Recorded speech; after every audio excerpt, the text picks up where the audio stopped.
And Irina calculated that the off-grid value chain could create 4.5 million jobs globally in 2030. So there's a lot to be done and a lot needed here. In addition, DRE can be an entry point for the informal sector to join the formal economy, and it enables an exponential number of derived jobs, which I will address in more detail later. Next, please. So in terms of the study, the main objectives really were to develop an industry standard to calculate direct job creation as a result of DRE solutions. Then the objective was also to identify its potential by looking at closer at Ghana and Senegal in more detail and taking that as a basis, and also to show evidence of its potential through case studies, which I will present in a minute, and inspire, obviously, all stakeholders involved to advance DRE solutions which drive job creation. Next slide, please. So in the next slide, I will show you the main numbers, if you like, that came out of the study. So just to Ghana now, as you're probably aware, it's one of the most electrified countries in Africa. And in 2022, it had 86% access to energy. But that still leaves 4.5 people without electricity access. But of course, the government has set quite some standards in that regard, and they want to increase renewables by about 1.4 gigawatts by 2030. In terms of employment, 13 out of 31 million people in Ghana were employed in 2022, of which 85% work for MSMEs that mainly operate in the informal sector. So just to give a picture of the situation in the country 2 years ago. Through this study, we concluded from the results that we obtained that 7% of the workforce in the DRE sector were represented by the youth and 34% by women. And taking all of the information that we gathered, we found that the current policy scenario, so where the NDC aims to scale up its renewable energy penetration to 10% by 2030, and the Renewable Energy Master Plan estimates that roughly 1,300 megawatts of additional renewable energy installed electricity capacity would be realized by 2030, of which just above 1,000 megawatts of grid-connected systems. But so taking that into account as well, the off-grid sector would represent about 269 megawatt of electricity by 2030. However, by increasing that by just a little bit more, so if the targets would be slightly more ambitious, and it would be increased to 15% renewables target, this could obviously then increase to about 409 megawatts.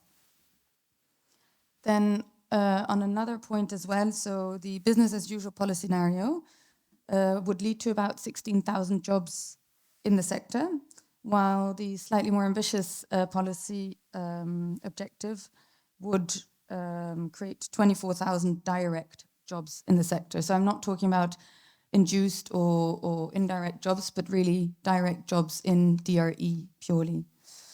Then on Senegal, that's already up, thank you.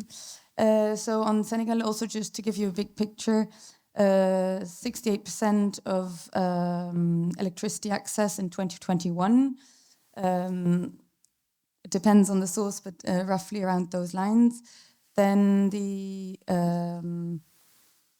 so 5.4 million people, as you can see, still do not have access to electricity. So still a lot of potential there as well.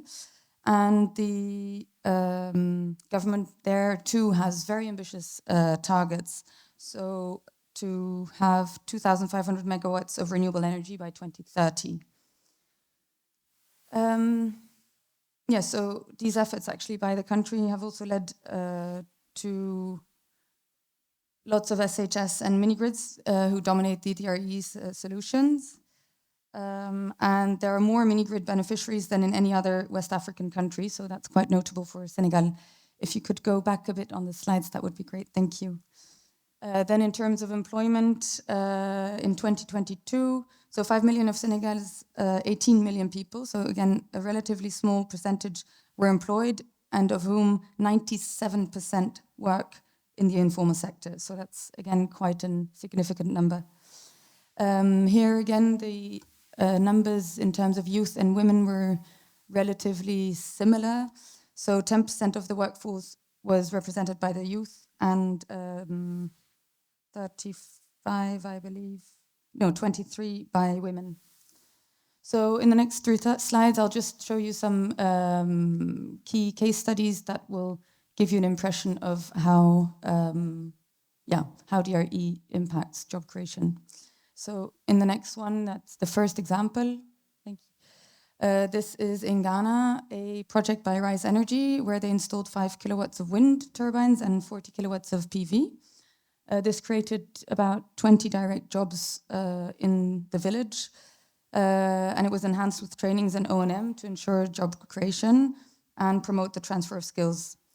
Then, as a result of this project, the 200 lives were positively impacted in the village. Next, please.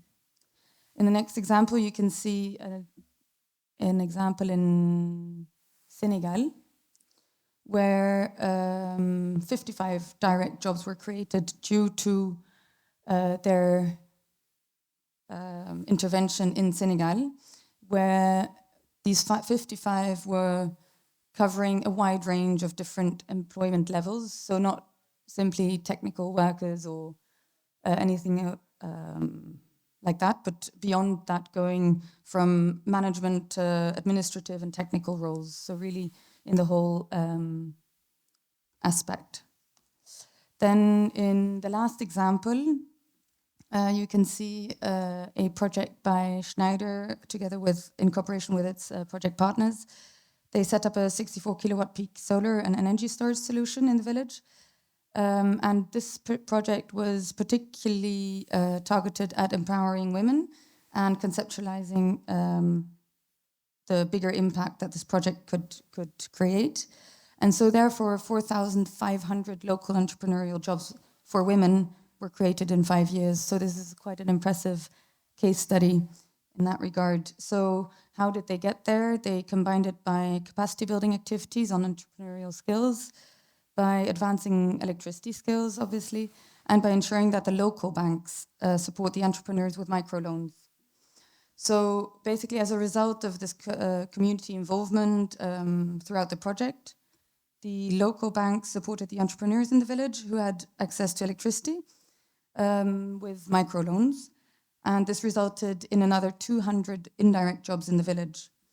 So quite impactful because of the holistic approach. And you can see that the project resulted in a 70-fold increase of jobs due to this holistic approach.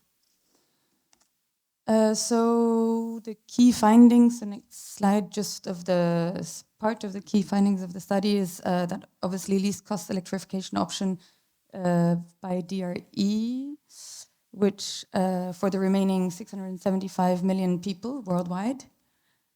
Then also that DRE is the engine to drive green job creation in rural areas, and that it's an entry point for the informal workers to join the formal economy, and that with slightly more ambitious targets, as many as 40,000 direct jobs could be created by 2030 in Senegal and Ghana. So after the study, 2 slides, please. Next one, please. So as a result of the study, we had some public-private dialogues in Ghana and Senegal, as well as in the region. And the main key findings there were that the main needs in terms of direct jobs, because obviously there is a big difference between direct, indirect induced jobs creation due to DRE. But so in terms of direct jobs, in terms of training, for example, vocational training, obviously, including job facilitation, as well as ensuring quality and accredited specialized training across the board. So not only technical training, but also administrative, entrepreneurial, etc. So going beyond the pure technical training needed. Then also to decentralize DRE training. So to not only have training in capital cities and main hubs of the country, but also to bring training to remote areas. And also that the material that is being used for the training should, or ideally, be provided in local or rural languages, because that often is also a barrier to access to the education there. And obviously, as we saw in the last case study, also to combine it with developing entrepreneurial skills. In terms of regulation, yes, always a call for more ambitious targets has been pronounced, as well as strong commitments at regulatory level, and of course, creating an even more enabling regulatory environment. One other point, obviously, cooperation, so not to work in silos, but for all the different institutions in any country to work together, work together, basically. In terms of funding, that is always a requirement, obviously, a point that would drive this forward. And another point that came up as well is access to data, because, or the importance of access to data, because without the data, governments or organizations will find it hard to note to what extent they will be able to invest in a country, have DRE projects there, and therefore recruit local staff in these countries. Then in terms of the opportunities, so there is a big role for local banks as well, if they're taken along throughout the process, just as much as the private sector as well, obviously. Then there is a great potential for public or rural buy-in through awareness campaigns and to promote local assembly and manufacturing due to DRE. We addressed the holistic approach earlier as well, but which also has an impact on social inclusion for women and youth. And another point which I really found quite remarkable but impactful was also that one of these projects, as you saw, they trained particularly women, or they targeted women for the trainings of skills throughout the board in rural areas to avoid brain drain, because, as they said, women tend to stay in rural villages longer once they're trained, while men might seek other opportunities in bigger cities afterwards. So just to give a rough overview of the different findings from that study and the results of the public-private dialogue. So we would like to call to action all stakeholders as well, to indeed continue having more ambitious targets over the time, support regulatory environment, address the different training needs that exist, and raise awareness in rural communities as well for their acceptance of rural solutions in their areas. So I'll just leave it here for now. So again, thank you very much for the panelists for being here today with us. I would like to maybe start off with you, Monica. If you could maybe paint a picture of the current landscape of green jobs in West Africa, generally as the region, and particularly focusing on DRE solutions, ideally. And how does that compare to the overall job market in traditional energy sectors? Thank you. Does it work?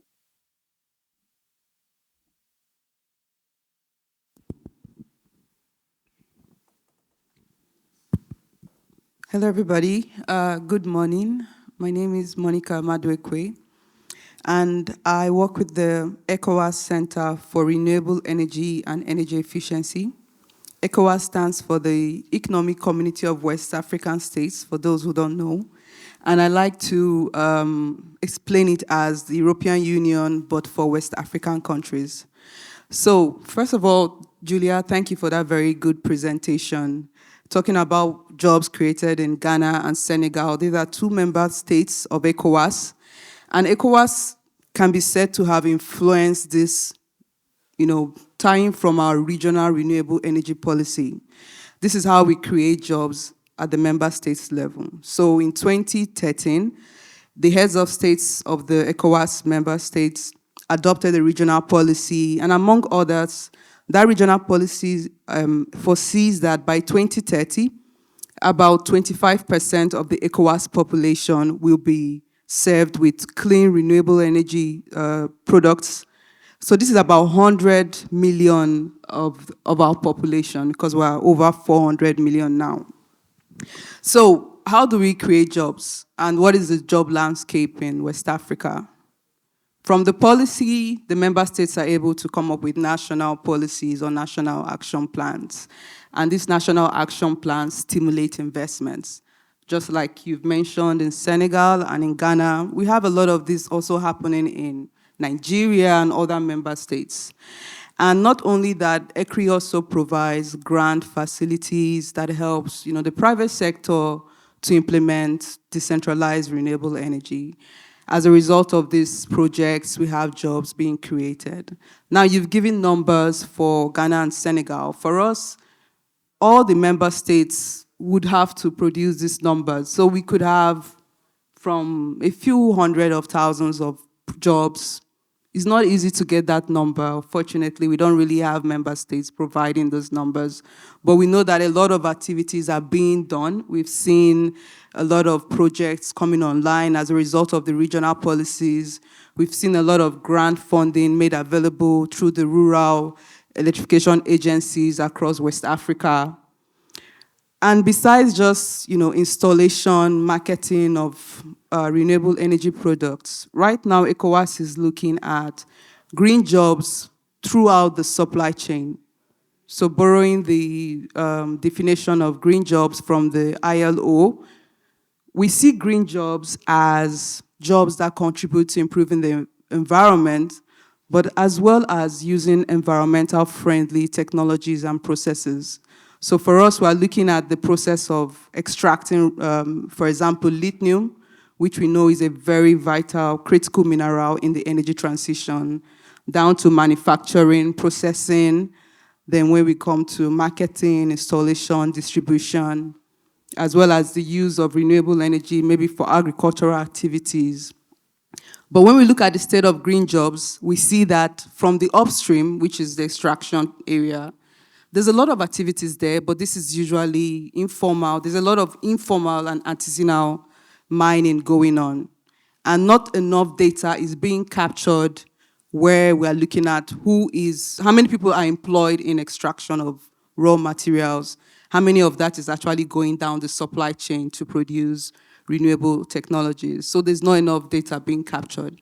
And unfortunately, in our West African region, many of our industries tend to be light industries rather than medium and heavy industries where you have processing and manufacturing of renewable energy equipment, solar panels and all that. So a lot of these raw materials, they are exported and they come back to us as renewable energy technologies. So there's more activities in the downstream area where we are doing marketing, we're doing distribution, we are doing installation, we're doing maintenance. So from our side, we see that we are losing value from a very important part of the supply chain.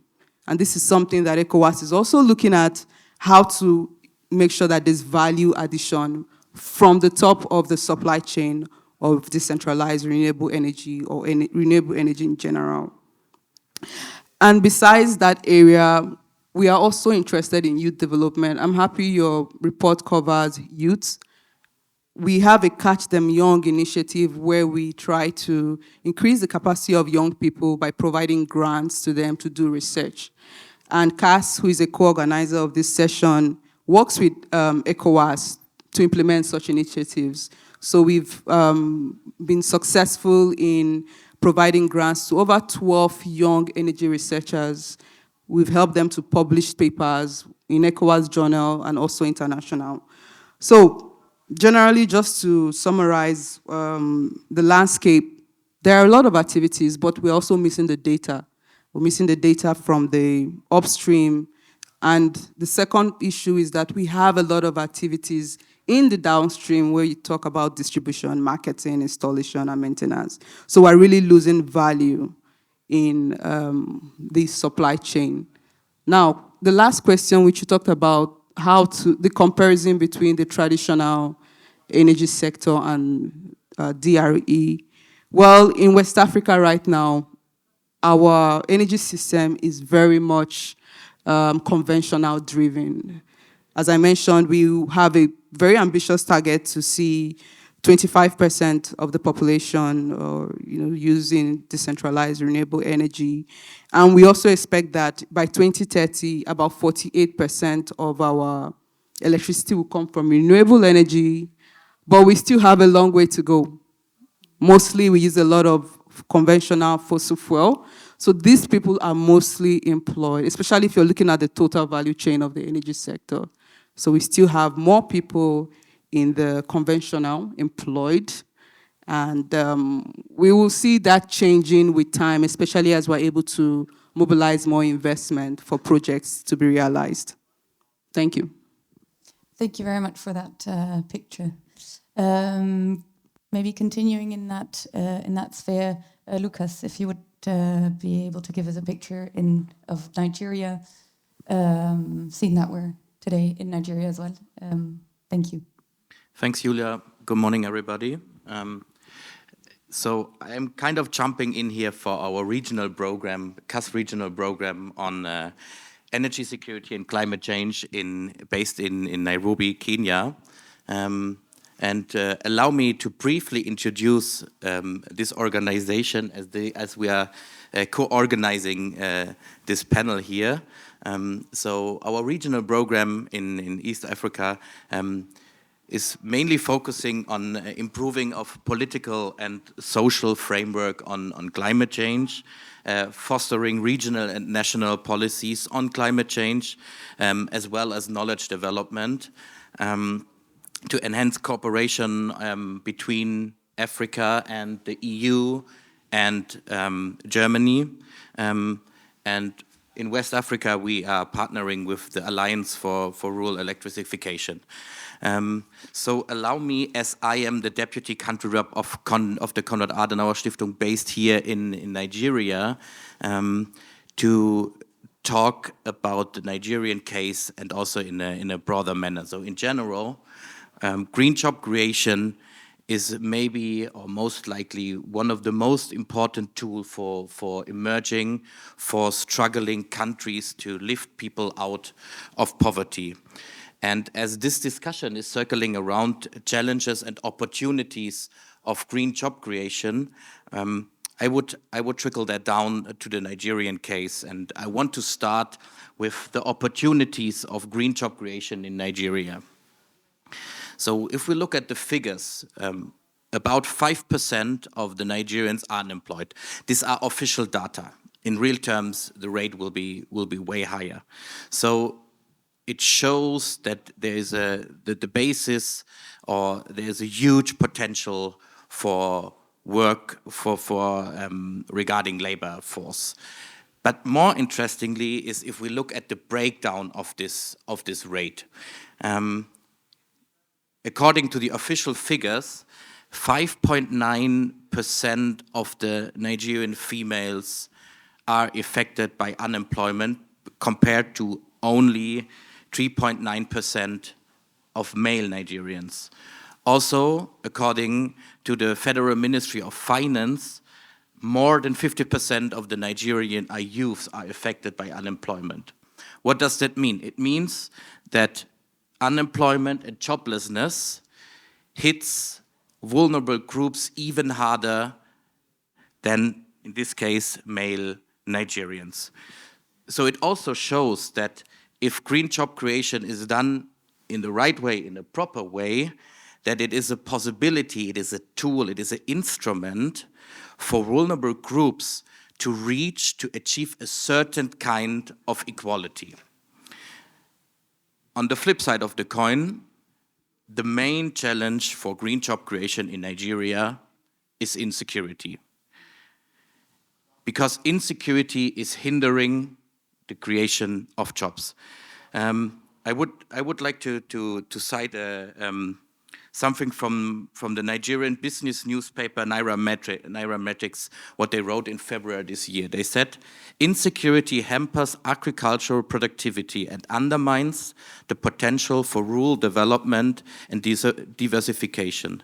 Addressing these security challenges, therefore, is crucial for rural economies and creating sustainable employment opportunities.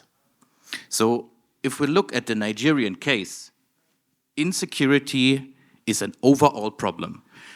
We do have terrorist groups in the northeast. We have banditry, we have kidnappings in the northwest. We have the whole issue around Biafra. We have kidnappings, we have oil theft, we have pipeline vandalism in the Delta region. And we do have the herders-farmers conflict in the Middle Belt. And allow me to dive deeper into this specific conflict a bit to show how insecurity affects or hinders the creation of green jobs.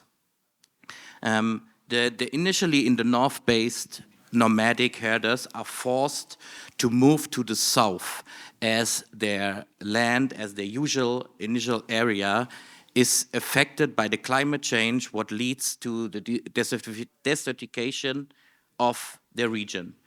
Once they are moving to the south, they meet with the settled farmers in the Middle Belt. And now these two groups are fighting for a limited area of land. And this conflict turned into a violent conflict with several injured, with immense amount of dead people over the last year.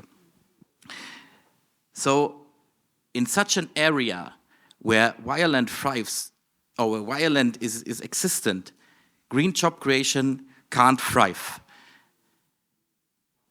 And in addition to that, estimate shows that by 2050, approximately, Nigeria will most likely become the third most popular country in the whole world. That means that in the next decades, even more people are fighting for shrinking land for use. And once again, or like if we put the spotlight on this conflict, it is not at the first hand, it's not a regional conflict, it's not a religious conflict, it is a conflict on the utilization of land. And it is an example, it is a case for the need of security, as the need of green jobs is especially high in such areas where more people are fighting for less ground.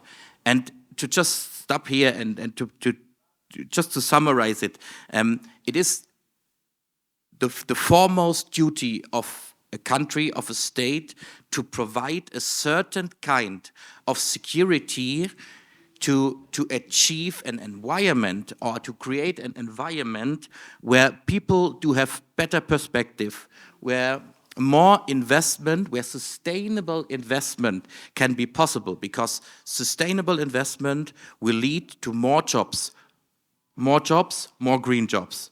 And also this will lead to less people in poverty, and less people in poverty, people with better perspectives, are not tending to be forced into the arms of terrorist groups, and then also once again the insecurity will go down.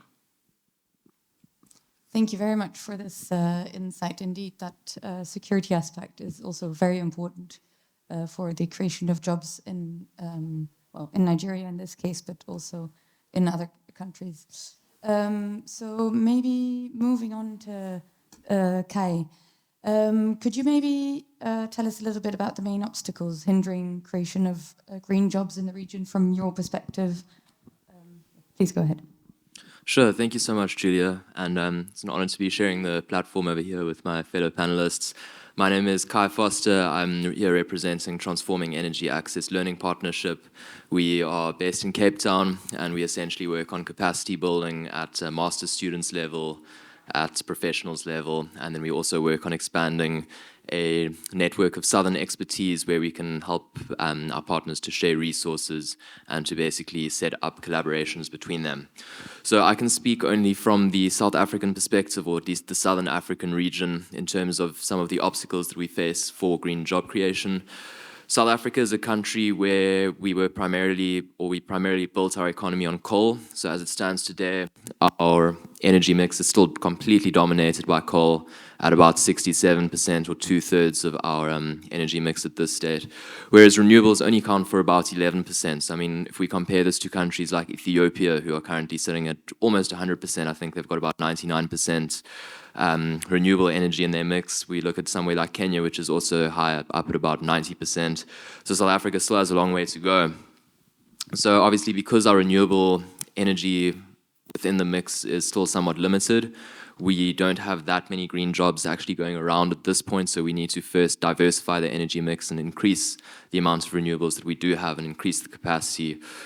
We do have policy in place. We set a goal to reach, it was 17,800 megawatts, or 42% of the country's energy mix. That was a target set in 2010 in the Integrated Resource Plan. And as I said, we're currently sitting at 11%, so it's a very ambitious target. As it currently stands, we're at about 10.5 thousand megawatts, so we've still got quite a long way to go. It's probably not going to happen by 2030. So although there is policy in place, the utility and unfortunately issues such as fraud, corruption, and more prominent issues such as lack of maintenance and succession planning have significantly held back the transition towards a more diverse energy mix in South Africa.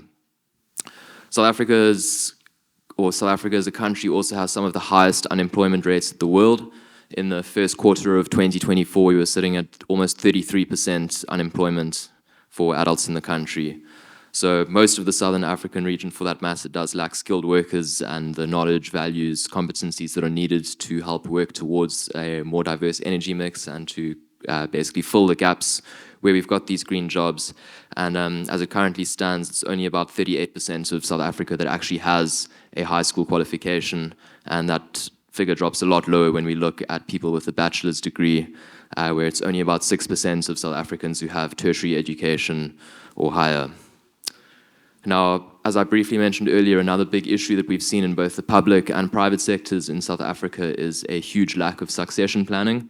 So we find that as the skilled, more experienced workforce starts to reach retirement age, there's been a significant lack of passing on all of the values, the competencies, and the skills to the younger generation who are freshly graduated and entering the workplace.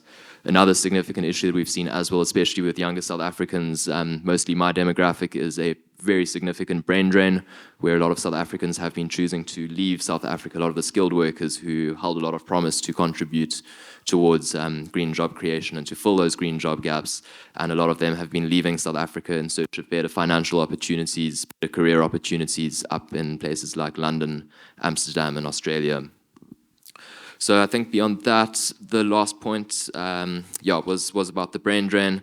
And we unfortunately still have quite a long way to go in South Africa for the green job creation. And I think that's going to have to start with diversifying the energy mix. Thank you. Thank you very much for that insight as well in the situation in Southern Africa. As you can see, quite some similar but also diverging challenges in the regions.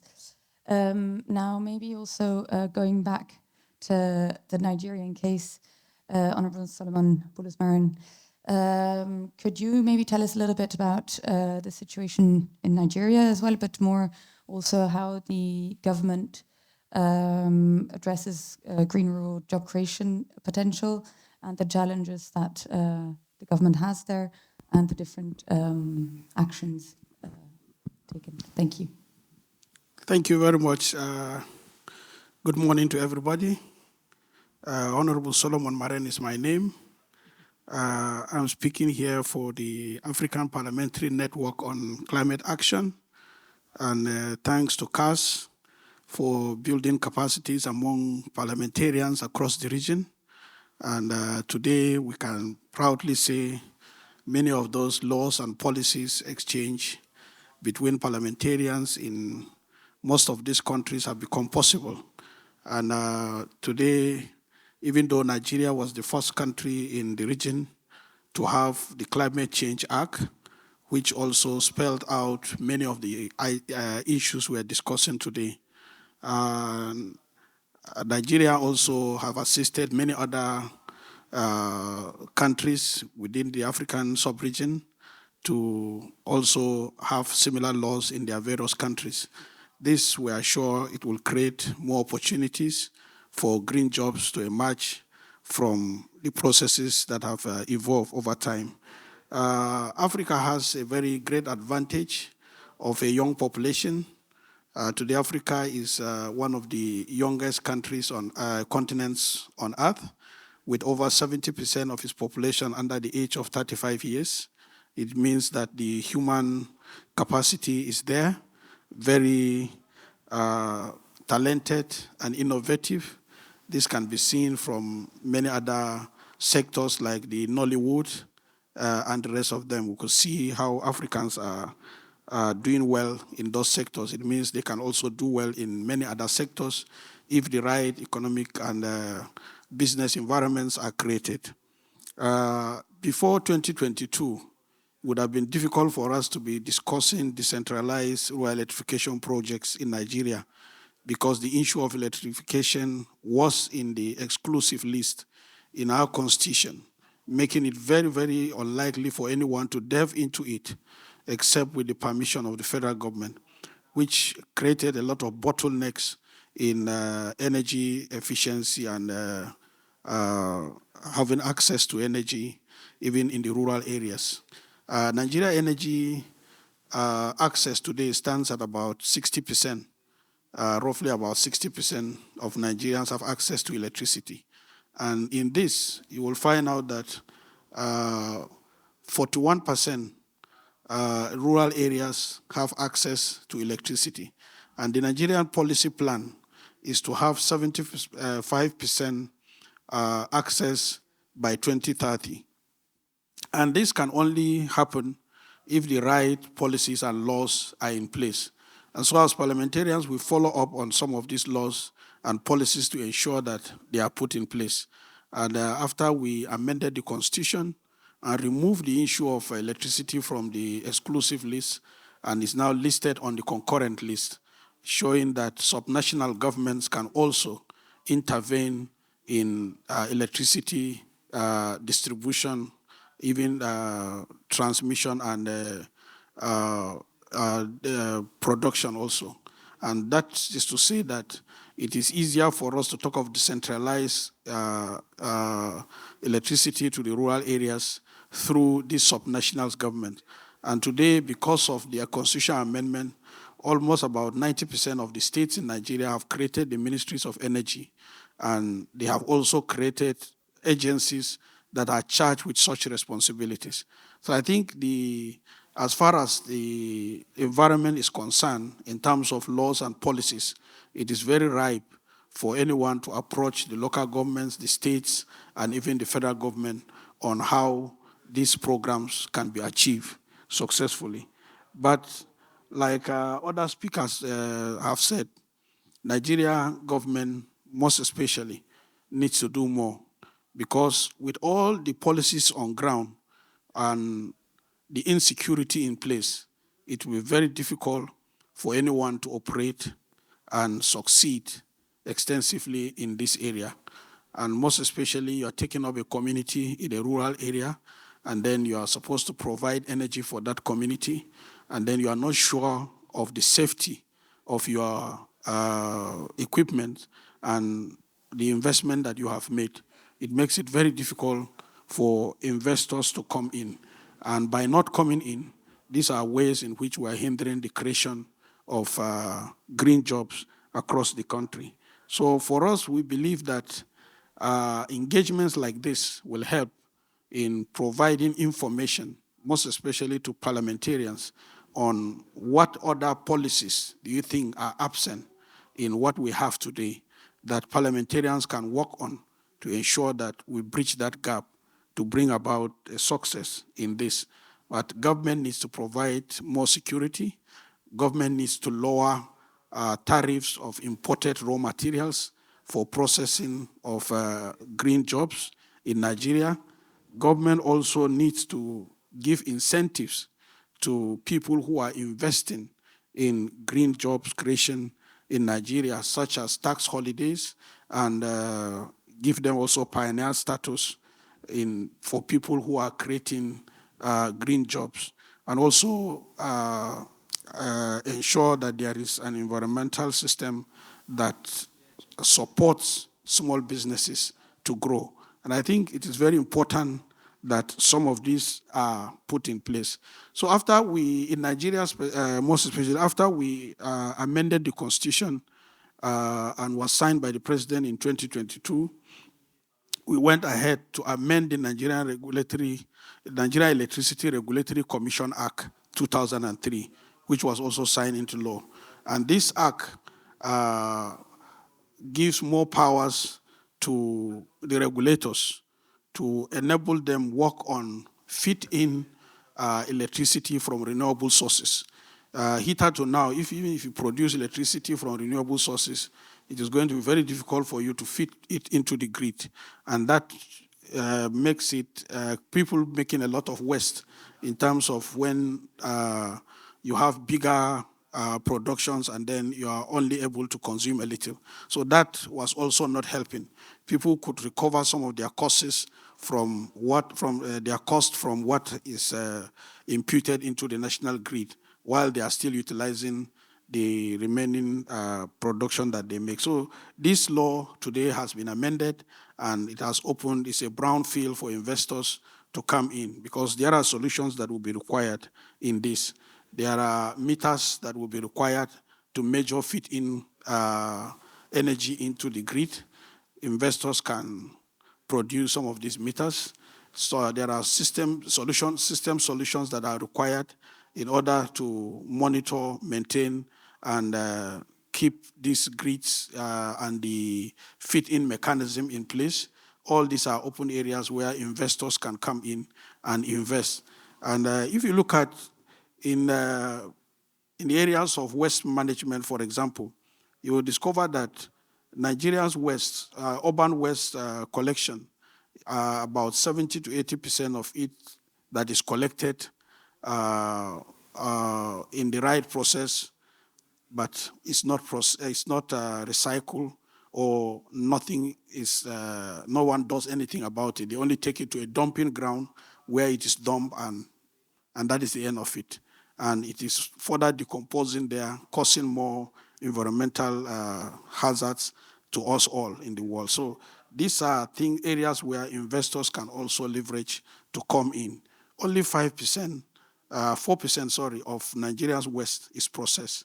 And out of this 4%, 90% of it is processed by the informal sector, people who pick waste from the streets.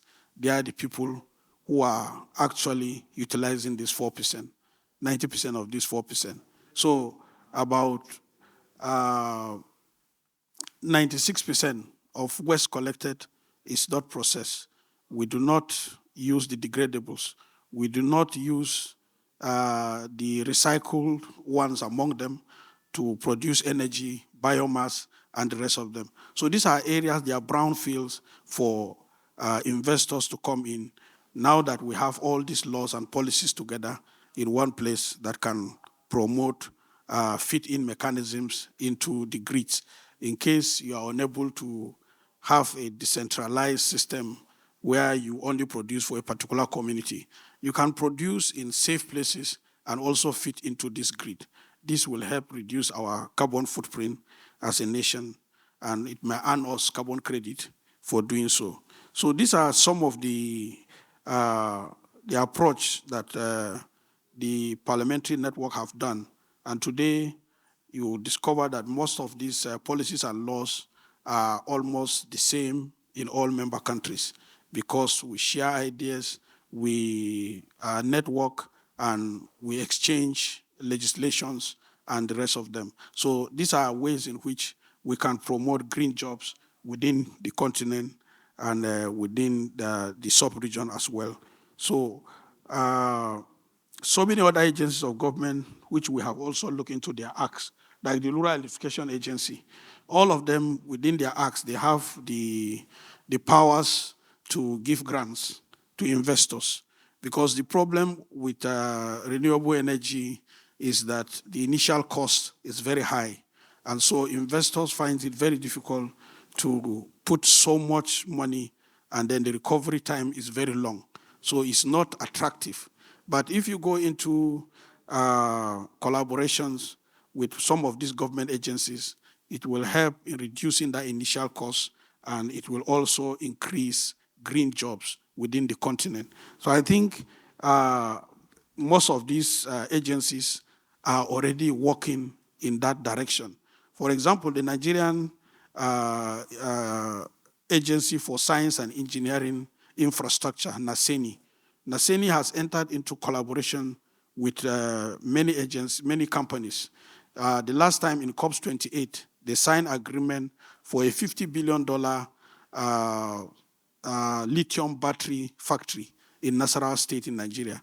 And so this is an example of such collaborations that are also allowable by law, by government agencies that have already been empowered by law to carry out such collaborations. So the private sector can leverage some of these provisions in our laws and policies to also take part in such collaborations.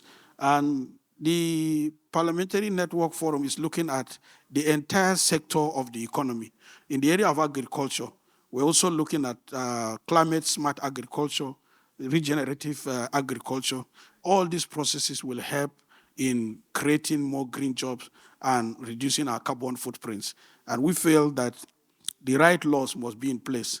And the Nigerian Parliament amended the Agricultural Research Council of Nigeria Act 2018. Today, we have one body, the Nigerian Research Council of Nigeria, that superintends over every research that is carried out in the research institutes, ranging from fisheries to crop to animal husbandry and the rest of them. So these are all attempts by government to intervene through legislations to bring about some level of leverages where people can have rights and have also opportunities to explore and create green jobs within the region and indeed the sub-region. And so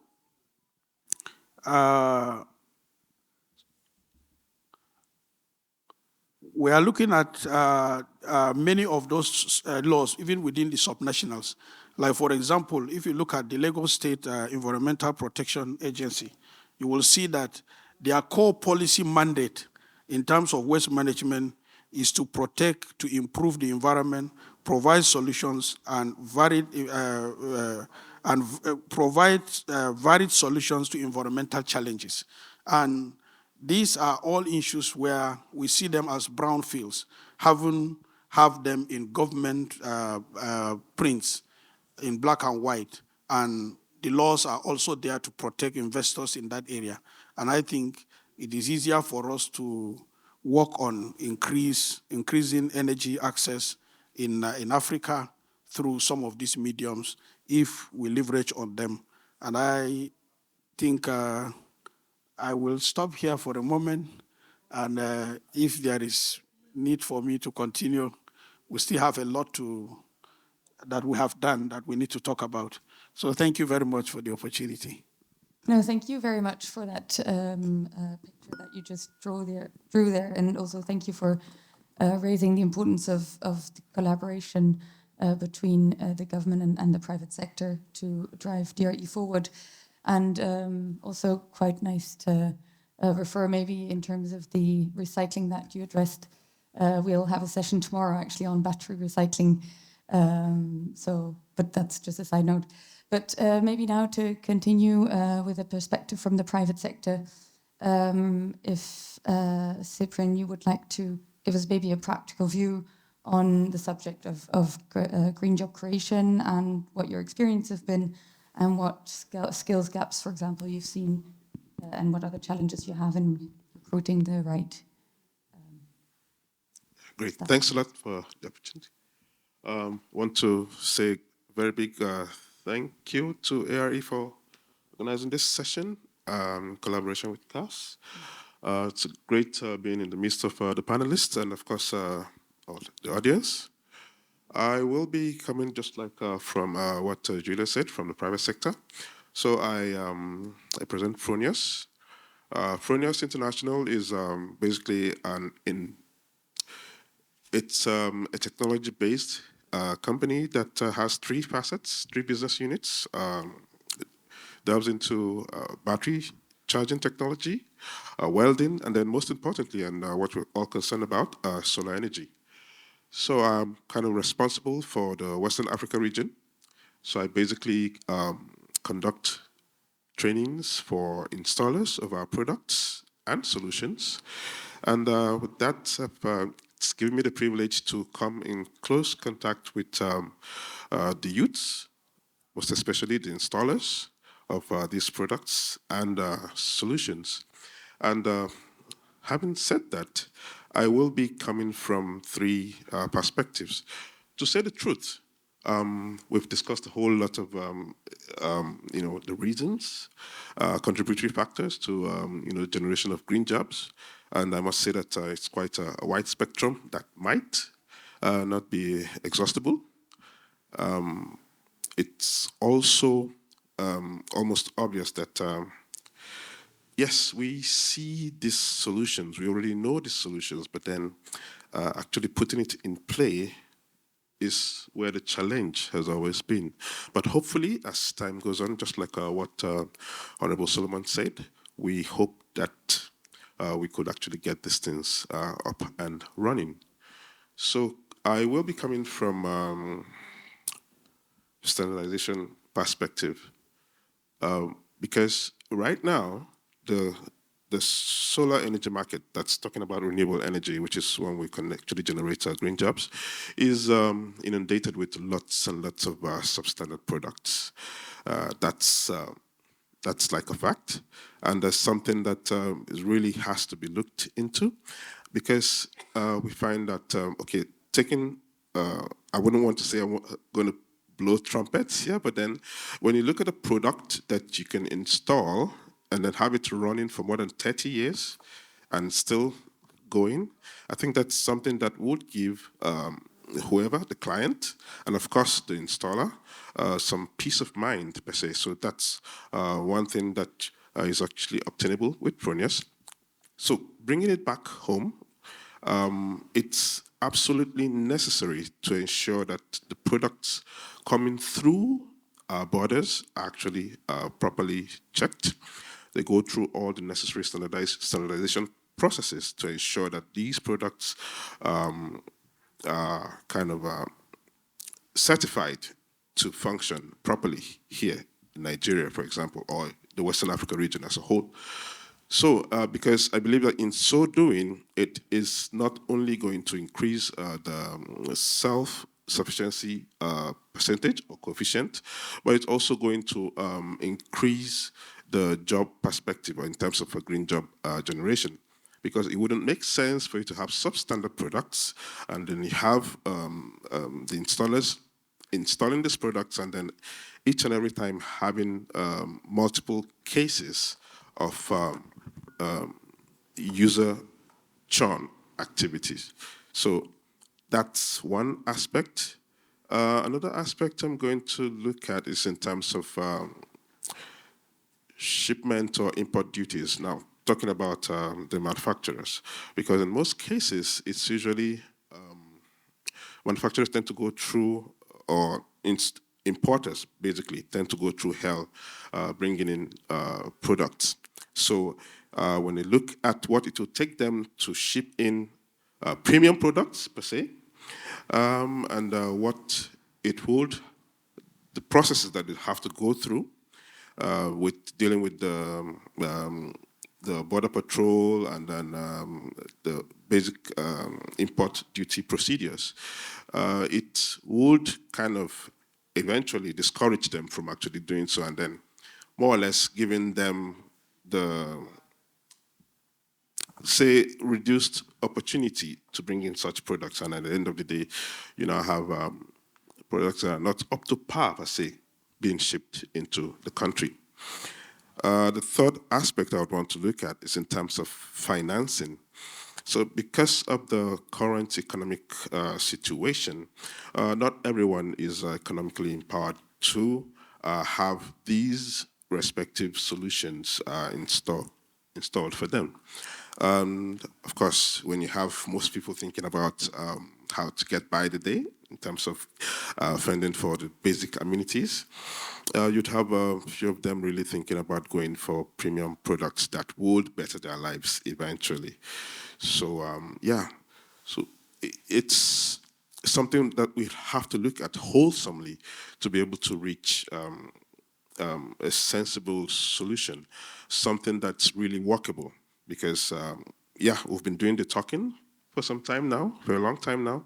So I believe it's high time we actually do what we've been talking about. Thank you very much for that perspective. I'm a bit conscious of time. Whether there are any questions, feel free to raise your hands. Otherwise, we would like, yes, please go ahead. Mics.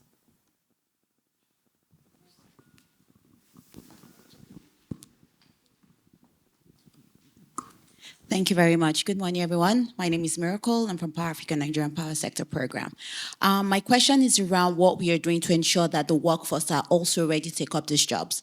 We recently kicked off a program initiative called Green Jobs for Women in Nigeria. So we had different learning opportunities under it. And one of the ones we did was a technical skill training.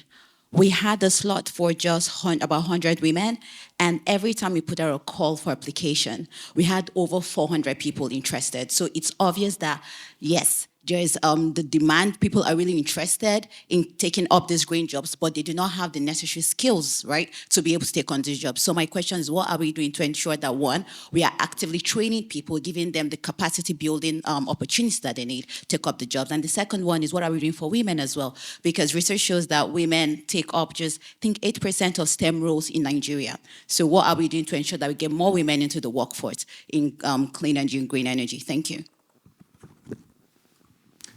So I think from TLP's perspective, we can speak to a project that we worked on which deals exactly with empowering women in STEM-related fields. So we published a program called Future Female Leaders in Energy, which is specifically targeted at women who are wanting to enter the energy sector in Africa.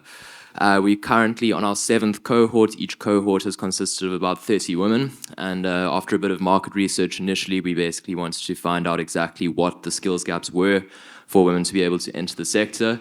And we found that although they might have some technical skills, they often lacked the confidence in themselves to basically progress up into managerial and leadership positions. So the course that we created at Transforming Energy Access Learning Partnership basically had 6 modules. So the first module gave them an overview of the entire energy sector and a deeper understanding of how the whole energy system works together. And then from there on, we basically gave them skills like leadership in a technical environment, communication. We taught them as well about financial management, project management, and risk management, so that they would basically be equipped to be able to take on positions of leadership and management and increase their chances of a good career trajectory along the way. So that's at least what TLP has been doing to uplift women in the sector and to give them more of a voice. Sorry, did that answer your question?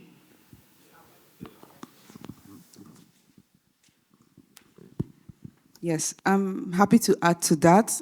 So from the regional level, the ECOWAS regional level, we always start with the enabling environment, which is our regional policy. So ECOWAS has a policy for gender mainstreaming in energy access, and the target is to have gender parity by 2030, women in the private sector and women in decision-making roles. So in line with that policy and our renewable energy policy, we have a capacity building program for the ECOWAS member states. Everything we do is regional. And as part of that capacity building program, we have the ECOWAS certification scheme, where we train men and women to become installers, maintainers of solar home systems.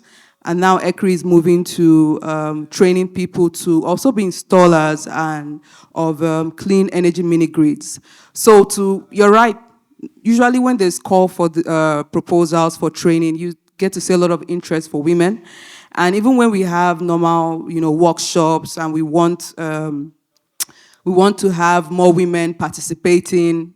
Women want to participate. One of the weaknesses we noticed was that when we do have regional events, we write to the governments and ask them to nominate people, and they tend to nominate, well, engineers, but they do have female engineers, but they like to choose the ones they choose. So in our letters, we also require that they send one man, one woman. And when we don't state this in our letters, we see they just send two men instead. And another way we're trying to close this gap is that we were providing grants for ladies to do the certification program, to do the test and, to get certified. We did get a lot of interest when we put out the grants. So we even had interest from people that didn't have any STEM background. But that also led to a high failure rate because we had these people come to take exams that they didn't really have the basics for. So that was also a bit, a lesson for us. And also it sort of helped, it made it difficult to argue in support of the grant. So us as ECOWAS, we're also learning how to, make sure that our interventions are effective and they lead to long-term results. So we're definitely focused on women. We're also focused on increasing capacity for young people and generally the workforce. Thank you. Yeah, let me just add that the right skills in many young people who want to do some of these jobs are not even there in the first place. But I think government is intervening in a way. Today we have the University of Lagos have started a program on climate change and meteorology. And I think by the time graduates come out from these courses, they are going to have the right knowledge that is required to be able to fit in. So whether there is a gender disparity in this or not, but I think when you study these courses and you come out as graduates of these courses, the right capacity will be there for you to be able to take up some of these jobs. Thank you. Thank you all for those answers. Yeah, I thought maybe that I'd like to jump in here, but was that maybe it's also a question of nourishing STEM skills in high schools, let's say, or at a lower level, not only at university, the tertiary level of education, but maybe already before to target women, girls, to already have a good basis to then be able to take up these other educational courses and continue in that field. Any other questions? Okay, we'll take 1, 2. Yep. He's got the mic. Hi, everyone. Good morning. My name is Daniel Iguchuku Omagba. I am an advisor for capacity development at the Nigerian Energy Support Program. So I have 2 submissions. One is a question. The other one is more or less a response to one of your questions. So I'll start with that. So in response to some of the initiatives in Nigeria, I can't speak to the ECOWAS or other countries. NESP, we developed a national certification scheme in collaboration with COREN, that's the Council for Regulation of Engineering in Nigeria. And then in implementing that, we developed 7 courses across 7 different occupational profiles in the renewable energy sector. And then we basically handed the courses over to training partner institutions in Nigeria, ranging from the private sector to the public, so universities, training institutions are private, and so on and so forth. And then they carry out the trainings, and COREN comes in to certify these trainees at the end of their respective programs. And looking at the gender aspect to it, we also offered scholarships and mentorships to women that pass through the certification schemes in respective courses as well. So on a large scale, on the grand scheme of things, that's some of the initiatives that NESP has put forward in addressing the capacity gap in the sector. And then just to add, if you're interested in exploring more opportunities in that regard, please feel free to reach out to us. And then my question goes to the ECOWAS representative. You mentioned ECOWAS has a certification program, and my question is, which body does the certification? Who is the certification organization or body in the respective countries, but more specifically in Nigeria? Thank you. Maybe we'll have the second question, and then that would be the last round of questions, if you would like to, and then we can address everything at once. Good morning, everyone. My name is Ms. Bahu Mohammed from Usman Danfodio University, Sokoto. My question is to Honorable Solomon, the parliamentarian. I would like to know, what your parliaments are doing in terms of amending the laws to empower state governors to play roles in the generation, transmission, and distribution of power. Because at the moment, the current structure, where we have Mr. A responsible for generation, Mr. B responsible for transmission, and Mr. C responsible for distribution. What I mean here, the GenCos, generation companies, the TCN, transmission company of Nigeria, and the DISCOs, the distribution companies, all owned by different individuals, and state governors are excluded completely. I think it doesn't help matters. So there is need really to encourage state governors to come in so that they can have their own GenCos, they can have their TCN, they can have their DISCOs, they can generate their electricity, transmit it, distribute it, collect tariffs. And probably that is why state governors are not encouraged. We are only hearing of state police, but up till now we are not hearing of state GenCos, state TCN, state DISCOs. So I think there is need for you to really look at amending the existing laws to allow state governments to participate in the generation, distribution, and the transmission. Thank you very much. Thank you very much for that question. If I could hand this to, please be brief in your responses. There's a new session starting up soon. So, thank you very much. If you listen very carefully in the beginning of when I spoke about constitutional amendment that was carried out, and the issue of electricity was removed from the exclusive list and is now listed on the concurrent list. That is to say that subnational governments like the governments of the states and even the local governments can make laws on their own electricity system that they want to adopt. And the reason why we tried to simplify this and also amended the Nigerian Electricity Regulatory Commission Act was to allow for a system where if you generate, you can as well fit into the grid. And the grid is recording whatever you are feeding into it. And this record will monetize, and the state is paid for it. And we also thought that instead of going into another stream of networking of transmission of electricity to your various local governments, for example, already you have networks of lines in place that were done by the federal government. And you may not need to do another line, which will cost the government more, instead of investing in other sectors, that you can generate this electricity and use these same lines that the government has put in place and transmit or evacuate your electricity into it. And then they are also distributed. So if you are paid for generation, I don't think you will need to be paid again for distribution because the lines are already there. It's already distributed by government. The discos, what are they doing? They're only collecting tariffs for electricity that has been consumed.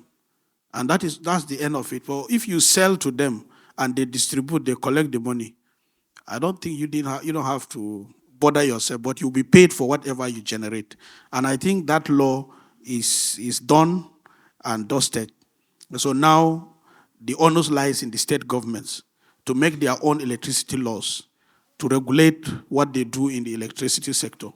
And that is why it is a concurrent matter at the moment. So I think it is the state governments need to explore the fact that the matter has already been removed from the exclusive list. They have the duties and rights to now legislate. They can create their own distribution companies because that's what it means. You have the right to create your own distribution companies.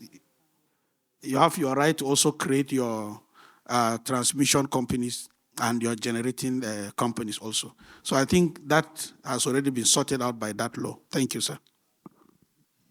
Thank you very much for that response. Yes, just very brief, please. Just briefly, in addition to that, I've had the privilege to work at several TCNs across the country, and then at some substations at the distribution level. So these are two different systems. The TCN is a bit more sanitized than the discos. The distribution network for the discos is, I wouldn't want to call it a mess, no, but I would want to say that a good number of them have very stale and obsolete equipments. So these have to be sanitized properly before we could now talk about having, moving it up to the level that Honorable is talking about. So that's something we need to also look about. Okay, now just as brief as possible on the question on certification. Thank you very much. Yes, I'll be brief. So the NESB, I think you have an interesting structure, having COREN to do the certification. But the vision for the ECOWAS certification scheme is to ensure that when somebody is certified, maybe in Nigeria, they can go to Ghana or Senegal and work. So ECOWAS ECRI itself, as an ECOWAS institution, is supplying the role of a certifier rather than COREN. But we have not yet gotten the regulation adopted by the leaders of ECOWAS. We're still in the process. We've submitted all the due documents. But right now, how the structure is that we work with universities in the member states. So in Nigeria, we have ABU Zaria, we have UNN. And those universities, they train the males and females that are interested in this subject. They do exams, and when they pass the exams, well, they are given a certification. But this will have to be renewed. So once you're certified, you still have to write an exam in another couple of years. So the process continues until hopefully ECRI can become, we can get the approval from the heads of states to start providing certifications legally. Thank you. Thank you very much all for this. We've had quite a lot of impressions and addressed quite some aspects that would have an impact on DRE creation, green job creation due to DRE. Just instinctively, one word. If you would now look forward, what would be the one thing, one word please, what would be the one thing that you would say that would drive green job creation forward in the future?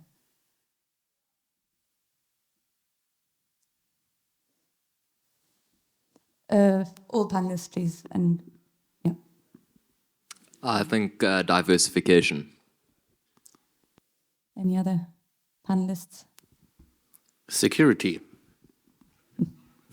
Security, unfortunately. Unfortunately, it has to be security.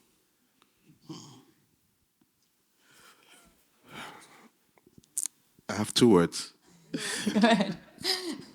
Well, basically financing. Sorry? Financing. Well, thank you all very, very much. Feel free to continue the conversation later on or the rest of the coming 2 days. But yeah, thank you to all the panelists, and thank you to everyone here listening. And yes, that's it. Thank you.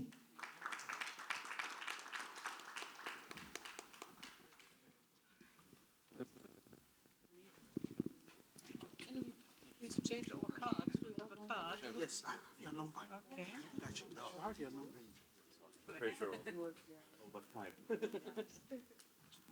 Yeah.